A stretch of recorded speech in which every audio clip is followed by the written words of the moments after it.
Data की formatting. Data की formatting से आप लोग क्या समझते हो? मैंने डेटा फॉर्मेट कर दिया, ऐसे फॉर्मेट वर्ड तो काफी बार यूज किया होगा ना सबने। फॉर्मेटिंग का मतलब क्या होता है? डेट करना नहीं था। डेटा को डिलीट करना। मतलब फॉर्मेट फॉर्मेट कर दिया पूरा सब फोन फॉर्मेट कर दिया जैसे बस गुस्से में। ले बोला था असली हाँ, डेटा फॉर्मेटिंग। डेटा फॉर्मेट करने का मतलब आप बोलो डिलीट कर दिया मैंने, सब फैक्ट्री रीसेट कर दिया, फिर फोन में ऐसा क्या होता है वो वापस स्पीड पकड़ लेता है, तेज चलने लग जाता है। सर जो भी अनयूज फाइल होती है वो डिलीट हाँ। कर तो भी मतलब ठीक है। बिन में भी बहुत सारी फाइल पड़ी होती है, ट्रैश वाले उस फोल्डर के अंदर भी बहुत सारी फाइल जो अपने काम नहीं आती। कोई भी ऐप डाउनलोड करता है तो उसके साथ में डाउनलोड हो जाती है।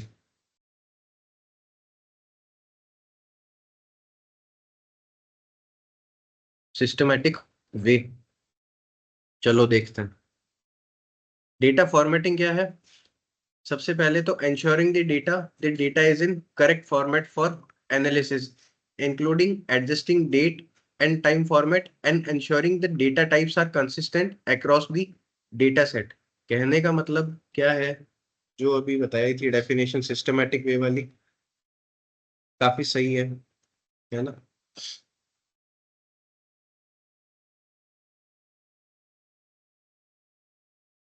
डेफिनेशन रीड कर ली थी आपने? डेटा मेरा क्या होना चाहिए? करेक्ट फॉर्मेट के अंदर होना चाहिए। अगर मैं टाइम की बात करूं तो मेरा टाइम का फॉर्मेट करेक्ट होना चाहिए। सबसे पहले तो यहाँ पे hours, then minutes, then seconds आने चाहिए।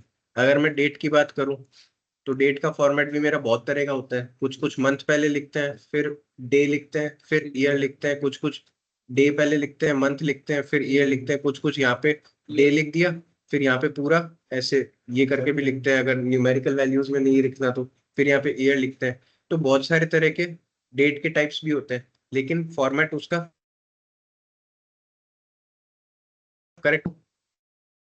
एक्सेल के अंदर जब आप उस डेट फॉर्मेट को पुट करोगे तो वो उसको आइडेंटिफाई कर सके एज अ डेट। अगर आपने कोई भी फॉर्मेट के अंदर लिख दिया तो हो सकता है या तो वो खुद उसको इंटरप्रेट कर ले। अगर वो खुद नहीं समझ पाएगा एक्सेल, तो वहां पे एक ऑप्शन मैं आपको बताऊंगा, उसको सेलेक्ट करके कि ये जो पूरा टेबल के अंदर आपने डेट्स मेंशन की है, यहाँ पे सबसे पहले आपने डेट मेंशन कर दिया, ठीक है? तो वो डेट को डेट की तरह डिटेक्ट करेगा। जो यहाँ पे आपने मटेरियल लिखा है वो सबको एज अ डेट लेगा। सेकेंडली होगा क्या? अगर यहाँ पे आप टाइम का एक कॉलम ले लेते हो, टाइम आपने यहाँ पे बहुत सारा डेटा है आपके पास में, आपने टाइम लिख दिया, टाइम लिख दिया, टाइम लिख दिया, टाइम लिख दिया। फिर आप ऐसा कुछ करोगे एक्सेल के अंदर, जो मैं आपको सारी चीजें सिखाऊंगा तो वो टाइम को टाइम की तरह डिटेक्ट करेगा। वैसे ही करेंसी के लिए भी मैंने आपको बताया था, आप एक सिंबल मार्क कर सकते हो, है ना? Whether it will be dollar और यूरो का ऐसे होता है क्या? ऐसे कैसे होता है यूरो का? ये तो बिटकॉइन बिटकॉइन हो गया। बिटकॉइन तो ऐसा होता है ना, ऐसा कुछ, है ना? तो कैटेगरी डिफाइन करना मेरे डेटा की, और डेटा के अंदर भी कंसिस्टेंसी होनी चाहिए। मतलब टाइम का अगर मैं एनालिसिस कर रहा हूँ तो मेरे पास में या तो होना चाहिए हर एक घंटे का टाइम है यहाँ पे, 1 बजे का है, 2 बजे पे क्या रिपोर्ट थी, 3 बजे पे क्या रिपोर्ट थी, डेटा मेरा चेंज 1 घंटे बाद में हुआ या नहीं हुआ। जैसे शेयर मार्केट में होता है ना, हर सेकंड में ही ग्राफ चेंज हो जाता है ना? जितना आप उसको एक एक सेकंड का देखोगे, एक एक दिन का भी देखते हो आप तो, है ना? एक दिन, 1 मिनट का भी देखते हो। तो ऐसे डेट वाइज भी होना चाहिए, डेट वाइज मेरा डेटा कैसे चेंज हो रहा है, टाइम वाइज मेरा डेट कैसे चेंज हो रही है, डेटा कैसे चेंज हो रहा है। तो ये सारी चीजें आती है मेरी। डेटा को मैं फॉर्मेट में, मतलब मुझे एनालिसिस बाद में करना है, पहले इसका फॉर्मेट करेक्ट करना है। नेम है तो वो नेम ही है, नेम के अंदर भी मैं डिफाइन कर सकता हूँ कि फर्स्ट नेम रोहित है, सेकंड नेम शर्मा है ना?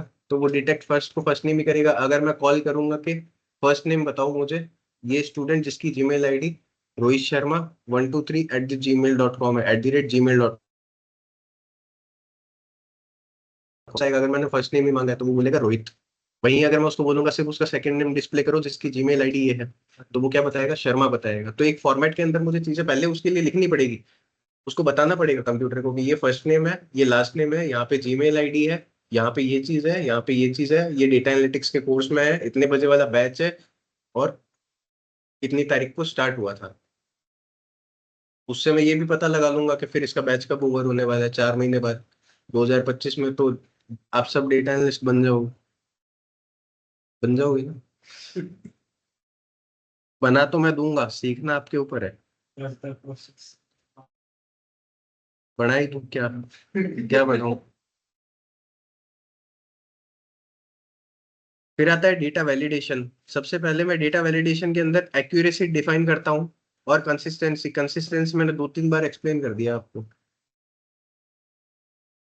फिर मैं क्या करता हूँ, verify the accuracy consistency after data preparation. This might involve cross checking with original sources और यूजिंग वैलिडेशन टेक्निक।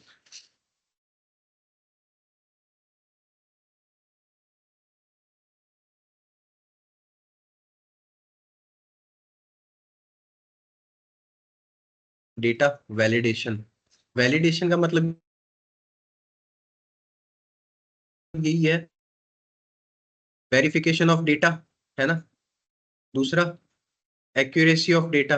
वेरिफिकेशन कैसे होगा, जब मैंने यहाँ पे एक डेटा बना लिया है मेरा, मैंने उसको कंप्यूटर के अंदर स्टोर कर लिया है, तो मेरा एक सबसे पहले एनालिसिस करने से पहले स्टेप होगा कि मैं उसको वेरीफाई करूंगा original data source. Original data source मेरा ये पड़ा, मान लो ये वर्ड्स के अंदर लिख रखी है चीजें, यहाँ पे वर्ड्स के अंदर लिख रखी है, वर्ड्स के अंदर लिख रखी है बहुत सारी।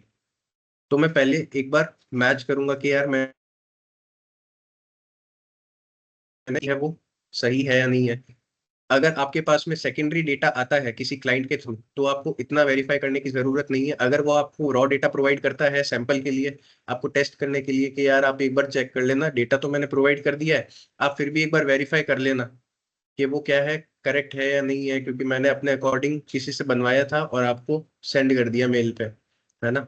तो सेकेंडरी डेटा अगर आ रहा है मेरे पास में, तो भी मुझे चेक करना है। अगर मैं प्राइमरीली डेटा कलेक्ट कर रहा हूँ, अगर मैं खुद डेटा कलेक्ट कर रहा हूँ, फिर उसको ऐसे ऑर्गेनाइज करने के बाद में मैं चेक कर रहा हूँ, तो जरूरी नहीं है कि एक बार के अंदर मैंने जो लिखा है वो सही है ना। भगवान तो है नहीं, अपन इंसान ही है, गलती कहीं पे भी हो सकती है। हो सकता है कोई स्पेलिंग मिस्टेक हो गई, या एज में 26 की जगह मैंने लिख दिया 27, ऐसा भी हो सकता है। या फिर मैंने 2 लिख के सीधा एंटर मार दिया, तो वो नीचे वाले रो में आ गया, तो एज 2 थोड़ी होगी आपकी।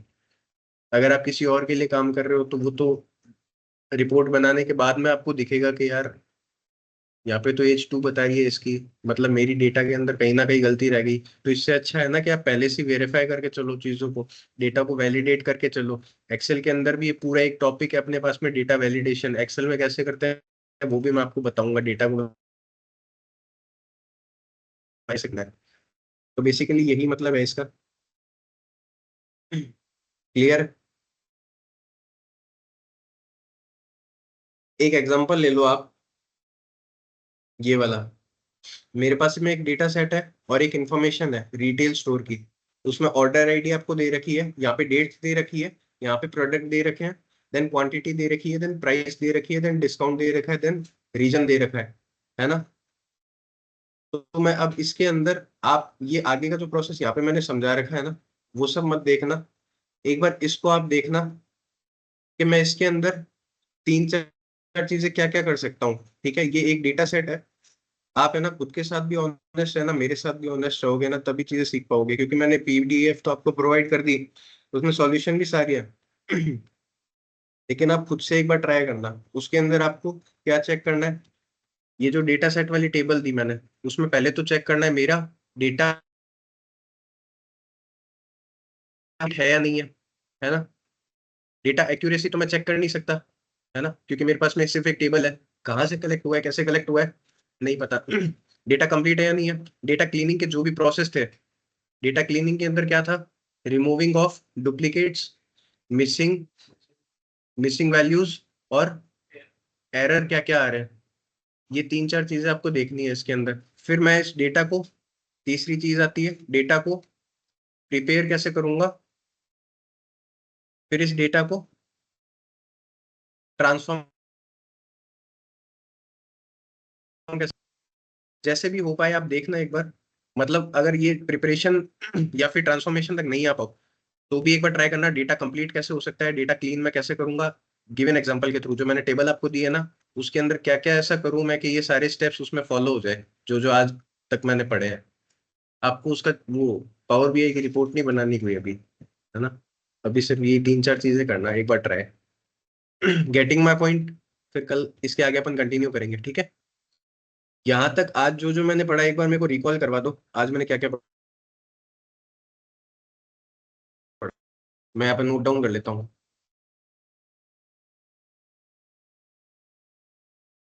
कोई भी बता दो।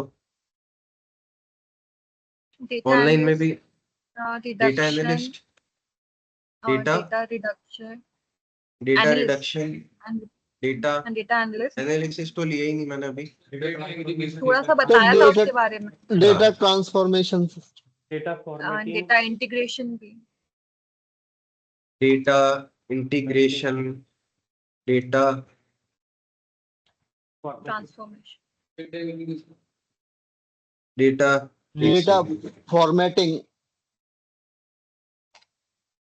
Data transformation, data data formatting और data data formatting, validation, data validation.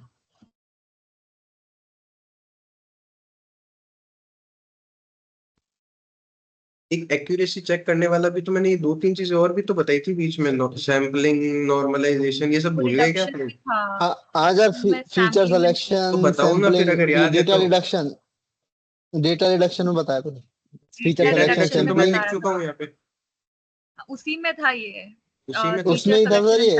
मैं वही तो फीचर पूछ रहा हूँ। सिलेक्शन और टॉपिक तो अपन ने अगर मोटा मोटा देखो तो आप सिर्फ बोल दोगे कि सर आज तो आपने डेटा एनालिटिक्स पढ़ाया, उसके अंदर क्या क्या पढ़ा वो भी तो मुझे देखना है ना। उसके अंदर सर वो नॉर्मलाइजेशन, एनकोडिंग, हाँ। Category variables, data aggregation, aggregation, encoding, categorical values और normalization, data aggregation, data aggregation. Integration हो गया। अभी डेटा तो एग्रीगेशन, डेटा एग्रीगेशन, एग्रीगेशन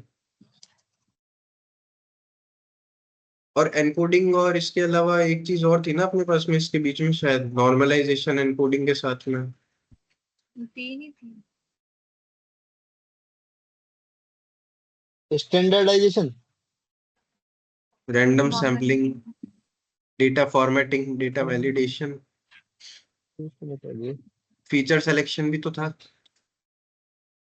वो तो बोला ठीक था है, सर अभी। ऑलमोस्ट कंप्लीट हो गया है ना सब, आज यहीं तक पढ़ा था अपन ने।